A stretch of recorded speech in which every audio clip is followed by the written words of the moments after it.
What a bitch this was to find. I just got this phone to send to somebody in the Philippines, and I wanted to put the SD card in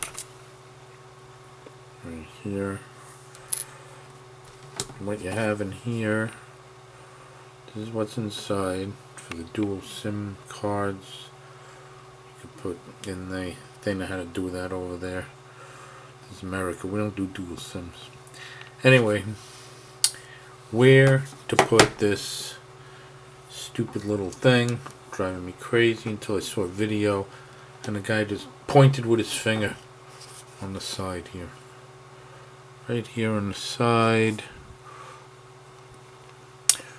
Right here. See, I had a feeling it was under there somehow, and I was tempted to pry that off, but it's right here. Just use your finger and pull that little side cover off and put the SD card in without even opening the back.